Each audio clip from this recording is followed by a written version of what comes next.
बलिहारी द्रवहु सुदशरथे अजय बिहारी। आई रावण के जन्म की कथा। आई रावण के जन्म की कथा अत्यंत विचित्र है।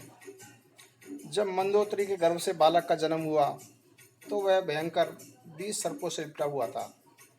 ऐसे बालक के जन्म से रावण को प्रसन्नता न हुई, बल्कि उसने अपने सेवकों को इसे एकांत स्थान पर गाड़ बांधने का आदेश दे दिया। सेवक ने आदेश का पालन किया, लेकिन वह बालक जीवित रहा। वह मिट्टी खाता खाता सागर तट पर पहुंच गया। उसकी दुर्दशा राहु माता सिंहसा से न देखी गई। वह उसे पालने पोसने लगी। दैत्य गुरु शुक्राचार्य उधर से गुजरे।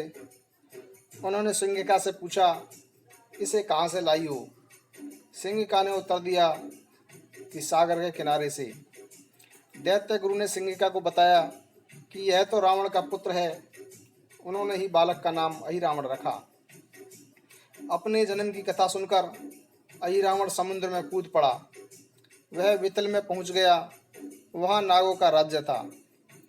एक जगह पुराणों की कथा में अहिरावण ने तप की महत्ता सुनी। वह कामदा देवी को प्रसन्नता करने के लिए घोर तप करने लगा। देवी प्रसन्न हुई। उसने वर मांगने को कहा। अहिरावण ने वर मांगा, मैं किसी से भी पराजित न हो सकूं, देवताओं से ज्यादा सुख भोगूं। जिस पिता ने जन्मते ही मेरा परित्याग कर दिया, वह भी एक दिन मुझसे सहायता मांगने आए। देवी ने तथास्तु कहा और अहिरावण को चुनौती चेतावनी दी। पुत्र, एक वानर मेरे वश में नहीं है। उसके स्वामी से छल न करना। यदि तूने ऐसा किया तो तुझे मैं भी नहीं बचा पाऊंगी। वर प्राप्त कर अहिरावण निश्चिंत विचरण करने लगा। उसके अनर्थों से परेशान होकर नागों का राजा दबी कर उसे पकड़ने गया। अहिरावण ने उसे बुरी तरह से परास्त कर दिया। दर्वीकर को निराश देखकर शेषनाग जी ने धीरज बांधते हुए उसे समझाया, वीर योद्धा को परास्त होने पर निराश नहीं होना चाहिए। इस समय अहिरावण तपोबल से युक्त है। उसे परास्त नहीं किया जा सकता। हाँ, नीतिपूर्वक उसे वश में जरूर किया जा सकता है। मेरी सलाह मानो तो अपनी कन्या का विवाह इससे कर दो। दर्वीक ने शेषनाग की सलाह मानी और अपनी पुत्री कुंदनी का विवाह अहिरावण से कर दिया। सुंदर पत्नी को पाकर अहिरावण ने नागों को निर्भय कर दिया और कामदा देवी के पास अपने भव्य नगर का निर्माण करवाकर उसमें राक्षसों के साथ रहने लगा। अपने मन की बेचैनी का संबंध अपने पिता लंकापति रावण से जोड़कर अहिरावण लंका में उसके सामने जा खड़ा हुआ। रावण ने अत्यंत दुखी होते हुए अब तक की सारी कथा अहिरावण को कह सुनाई। अहिरावण ने ढाढ़स बंधाया और श्री राम के सैन्य शिविर की ओर चल दिया। श्री राम के शिविर की रक्षा पवन पुत्र हनुमान कर रहे थे। शिविर को उन्होंने अपनी पूंछ के घेरे में बांधा हुआ था। अहिरावण ने वहां अपनी माया का विस्तार किया, लेकिन वह उसे किसी प्रकार भी निरस्त नहीं कर सका, मानो कोई सूर्य किरणों को अंधकार में रखना चाहता हो। अपने प्रयास को निष्फल होते हुए देख अहिरावण ने एक छल और किया। उसने विभीषण का रूप धारण किया और शिविर में प्रवेश कर राम लक्ष्मण आदि सभी को सम्मोहित कर दिया। फिर राम लक्ष्मण को वह आकाश मार्ग से अपनी निवास स्थली की ओर ले चला। वह मन ही मन सोच रहा था कि बलि में ऐसे शुभ लक्षणों से युक्त मनुष्य को प्राप्त कर कामदा देवी अत्यंत प्रसन्न होंगी।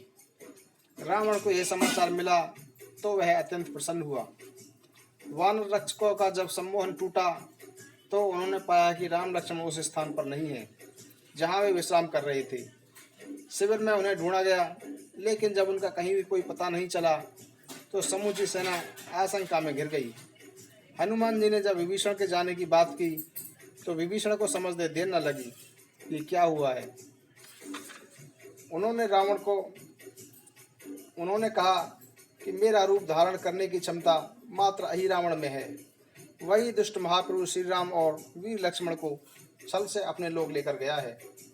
विभीषण से मंत्रणा करके हनुमान जी ने अहिरावण के निवास की ओर तेजी से प्रस्थान किया।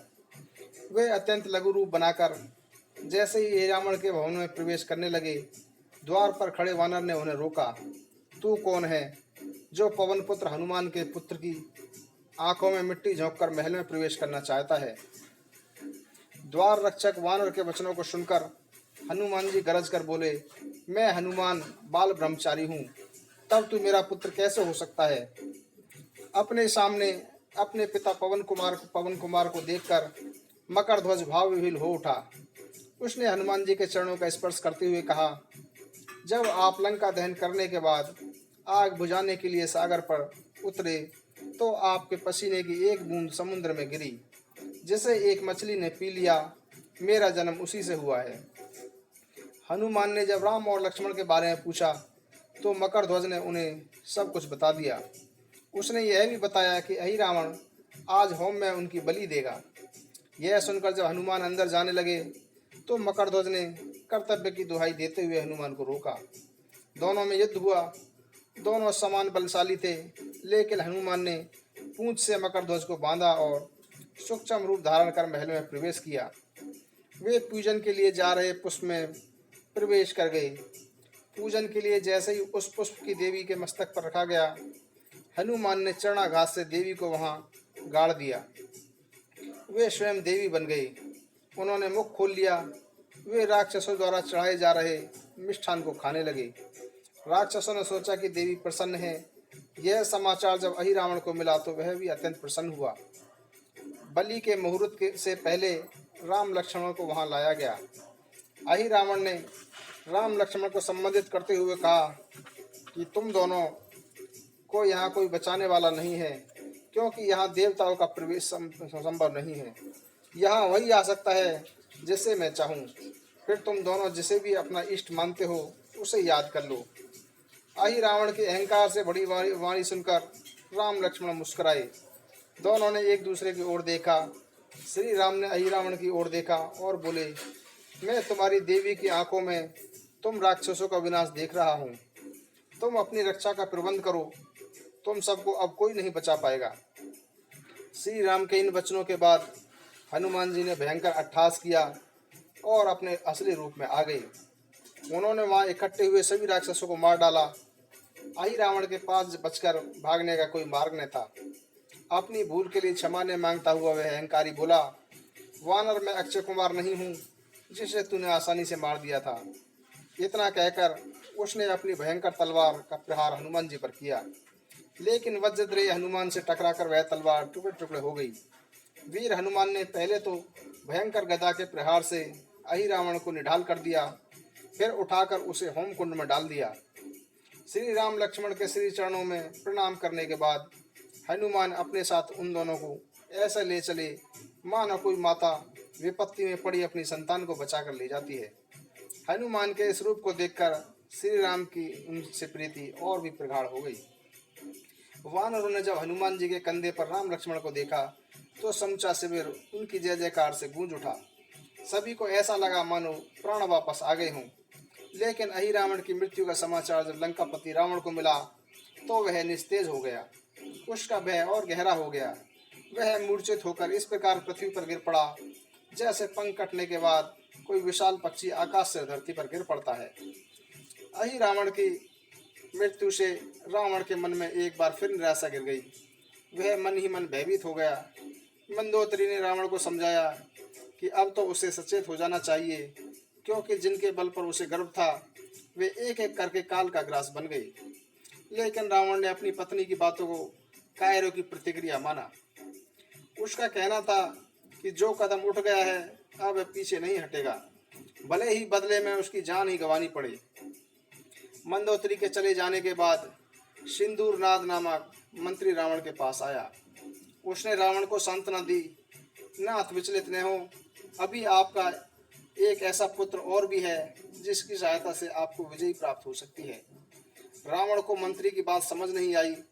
मंत्री ने जब नरांतक का नाम बताया जो रावण को याद आया, क्योंकि वह तो वर्षों पूर्व उसको मारने का आदेश देकर भूल चुका था। एक बार लंका में एक दिन में करोड़ों की संख्या में बालकों का जन्म हुआ। यह जानकारी जब रावण को मिली तो वह अत्यंत प्रसन्न हुआ। उसने अपने कुलगुरु शुक्राचार्य को बुलाकर जब उनके सामने अपनी प्रसन्नता जाहिर की तो उन्होंने गंभीर होते हुए कहा कि हे राक्षस राज, प्रसन्न होने की आवश्यकता नहीं है। आज जो भी बालक जन्मे हैं वे अपने माता पिता का नाश करने वाले हैं, क्योंकि उनका जन्म अभुक्त नक्षत्र में हुआ है। हे दशानन हे दशानन, इन्हें समुद्र में डुबो देना ही राक्षस कुल के लिए श्रेष्ठ है। इस कार्य में विलंब करना ठीक नहीं है। रावण की आज्ञा से सब बालकों को इकट्ठा कर समुद्र में एक ही स्थान पर डुबो दिया गया। लेकिन होनहारी कुछ और ही होती थी। सभी बालक एक विशाल वट वृक्ष में मधुमक्खियों की तरह चिपट गए और वट का दूध पीते रहे। जब वे 7 वर्ष के हो गए तो मिलकर उस स्थान पर पहुंचे जहां गंगा का समुद्र के साथ संगम होता था। वहां भगवान शिव के मंदिर में उन्होंने पूजा अर्चना किया। फिर वे शिव की आराधना में लीन हो गए। विधि की प्रेरणा से वहां असुरों के गुरु शुक्राचार्य पहुंचे। शुक्राचार्य ने उन्हें विधिवत दीक्षित किया तथा उनके जन्म की कथा भी सुनाई। शुक्राचार्य जी के चले जाने के बाद इन राक्षसों ने सभी संदेहों को त्याग कर ब्रह्मा जी की तपस्या की। ब्रह्मा जी प्रकट हुए। उन्होंने नरांतक से वर मांगने को कहा।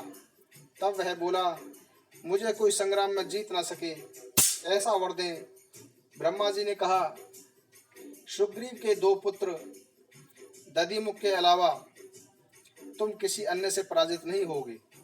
वह तुम्हारा गुरु भाई है, उससे न लड़ना भिड़ना। ब्रह्मा जी ने जब अन्य राक्षसों से वर मांगने के लिए कहा तो वो बोले कि देवासुर संग्राम में हमारी जीत हो, हमें बस यही वर चाहिए। ब्रह्मा जी ने एवमस्तु कहा। उन्होंने राक्षसों को सावधान किया कि वे रीछ और वानर इन 2 जातियों से बचकर रहें। इतना कहकर ब्रह्मा जी अंतर ध्यान हो गए। नरांतक ने ऐश्वर्य प्राप्ति के लिए फिर महादेव की आराधना शुरू कर दी।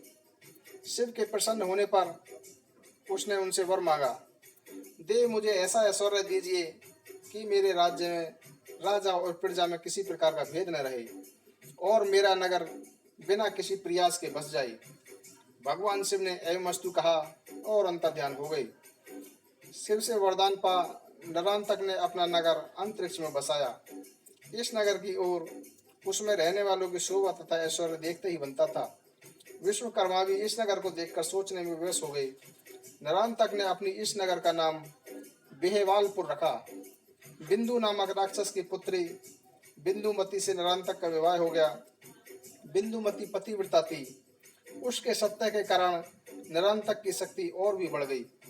उसके बाद नरांतक ने देवताओं को कई युद्धों में परास्त किया। राक्षसों में इसका यश फैल गया। नरांतक का नाम सुनकर रावण को आशा बंधी। उसने अपने दूत धूमकेतु को नरांतक के पास भेजा। दूत ने नरांतक को रावण की पाती दी। उसने पढ़कर अपने पिता का सारा समाचार जाना कि इस समय उसके पिता विपत्ति से घिरे हुए हैं। लंका जाने के लिए जब सारी बात उसने अपनी पत्नी से कही तो उसने समझाया, आप ठीक कहते हैं कि पुत्र को आपदा में पिता का साथ देना चाहिए, लेकिन उन्होंने जो कुछ किया उससे यश और विजय की प्राप्ति नहीं हो सकती। आदि शक्ति सीता माता को बंदी बनाकर रखना तथा विष्णु के अवतार जगत पालक श्री राम जी से वैर और साधना बुद्धिमता का कार्य नहीं है। नाथ, आप वहां जाएं और अपने माता पिता को समझाएं कि वे श्री रघुनाथ जी से वैर का परित्याग कर दें। इसी में सबका कल्याण है। बिंदुमती कुछ और आगे बोलती कि वह उठकर बाहर चला गया। अपनी सेना के साथ जब नरांतक ने कूच की तो तरह तरह के अपशगुन होने लगे। श्री राम को जब यह समाचार मिला तो वहां बैठे हनुमान जी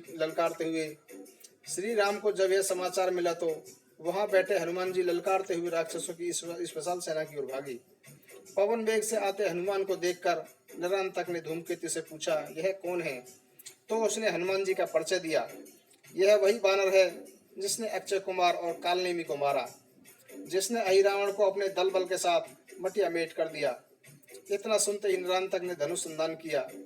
अभी वह बाणों को छोड़ ही पाता कि हनुमान जी ने बिजली की गति से उसके धनुष बाण आदि को टुकड़े टुकड़े कर दिया। उसके बाद उसकी छाती पर घूसे का ऐसा आघात किया कि वह पृथ्वी पर गिर पड़ा। महावीर हनुमान ने उसके प्राण हरने की काफी कोशिश की, लेकिन वर के कारण वह मरा नहीं। उसने उठकर हनुमान को ललकारा और घूसे का जोरदार प्रहार किया। हनुमान जी को उससे कुछ नहीं हुआ। पवन पुत्र ने अपनी पूंछ में लपेटकर उसे जोर से जमीन पर पटका और राक्षसों को मारना शुरू कर दिया। राक्षस भयभीत हो गए। अंगद आदि के आकर हनुमान जी के साथ राक्षसों की सेना को तहस नहस कर दिया। वे फिर श्री रघुनाथ जी के पास आ गए। उधर नारंतक रावण के समक्ष जा खड़ा हुआ। उसने अपने पिता को वचन दिया कि वह वनवासी कुमारों को बंदी बनाकर लाएगा। सुबह होते ही श्री राम की सेना ने लंका पर हमला बोल दिया। नारंतक अपने रथ पर बैठकर अपनी सेना के साथ बाहर निकला। हनुमान, अंगद आदि ने पहले तो राक्षसों का संहार किया, फिर नारंतक पर हमला बोल दिया। नारंतक ने अपनी विशिष्ट अस्त्रों से वानर वीरों को बुरी तरह घायल कर दिया। अपनी सेना को सशस्त्र देखकर लक्ष्मण जी ने अपना धनुष और तरकस संभाला। वानर सेना का श्रम जाता रहा। लक्ष्मण जी ने अपने बाणों से राक्षसों की सेना को तहस नहस कर दिया। श्री राम को देखकर नारंतक ने अपशब्द कहते हुए भयानक त्रिशूल फेंका, जिससे जामवंत ने बीच में ही पकड़ लिया तथा असुरों के हृदय में गाड़ दिया। वह मूर्छित होकर गिर पड़ा। जामवंत का क्रोध फिर शांत न हुआ। उसने नारंतक के पैर को पकड़ा और घुमाकर लंका की ओर फेंक दिया। वह जाकर रावण के सामने गिरा। राक्षस स्त्रियां विलाप करने लगी। रावण का हृदय भी कुछ समय के लिए थम सा गया। मूर्छा टूटने पर जब नारंतक ने स्वयं को पिता के सामने देखा तो वह बहुत लज्जित हुआ। वह विजय के लिए यज्ञ करने लगा। वानर योद्धाओं ने उसे विध्वंस करने के लिए प्रयास किए, लेकिन नारंतक अपनी साधना में अडिग रहा। वानरों ने तब उसकी स्त्रियों को मारना पीटना शुरू कर दिया। उनकी पुकार सुनकर वह उठा और वानरों से युद्ध करने लगा। वानरों ने फिर उसको रथ को तोड़ दिया तथा उसे मूर्छित कर दिया। बार बार के प्रयास से भी जब नारंतक मरा नहीं तो लक्ष्मण जी ने श्री राम से उसे मारने की विधि पूछी। भगवान ने लक्ष्मण को धैर्य रखने का उपदेश दिया। इतने में देवर्षि नारद वहां पधारे। उन्होंने श्री राम को कहा, प्रभु आप सर्वज्ञ हैं, यह सब तो आपकी लीला मात्र है। फिर भी ब्रह्मा जी ने जो संदेश आपके लिए दिया है वह मैं आपको सुनाता हूँ। आप सुग्रीव पुत्र दधिबल को बुलाएं, नारंतक की मृत्यु उसी के हाथों होगी। श्री राम ने नारद जी के वचनों के अनुसार हनुमान जी को धौलागिरी पर्वत पर जाने का आदेश दिया, क्योंकि दधिबल वहीं तप कर रहा था। हनुमान उसे ले आए। श्री राम और अपने पूज्य पिता के आदेश पर दधिबल नारंतक के पास पहुंचा। उसने नारंतक को समझाया, मित्र, तुम भी वह त्रुटि ना करो जो तुम्हारे पिता दशानन रावण ने की है। तुम श्री राम की शरण में आ जाओ। नारंतक को दधिबल की यह सीख सुहाई नहीं। जिसके सिर पर काल्य नृत्य कर रहा हो उसे अपने मित्र की सीख अहित कर लगती है। उस दुष्ट ने सुग्रीव पुत्र को बहुत भला बुरा कहा। युद्ध भूमि में दोनों मित्र आमने सामने थे। दधिबल ने अत्यंत वेग से नारंतक को उठाकर जमीन पर पटका। राम राम कहते हुए वह भयंकर चित्कार करने लगा। कुछ समय में ही उसके प्राण निकल गए। दधिबल ने फिर उसका सिर काट लिया और धड़ को लंका की ओर वहां फेंका जहां रावण अपनी विजय की आशा लिए बैठा था। रावण के सामने जब बिना सर का धड़ गिरा तो वह विलाप करता हुआ मूर्छित हो गया। रावण की आखिरी आशा भी धूल धूसरित हो गई। मंदोदरी ने बुंदोमती को अपने पति के सिर के लिए श्री राम के शिविर में जाने की सलाह दी। वह वहां गई और करुणा के सागर श्री राम ने उसके पति का सत्य उसे दे दिया। बिंदुमती ने अपनी बहनों के साथ जो नारंतक की पत्नियां थीं सती मार्ग का अनुसरण करते हुए पति लोक को प्रस्थान किया और वे सती हो गई। मंगली भवनी मंगल हारी द्रव दशरथे अजर बिहारी। मंगली भवनी मंगल हारी द्रव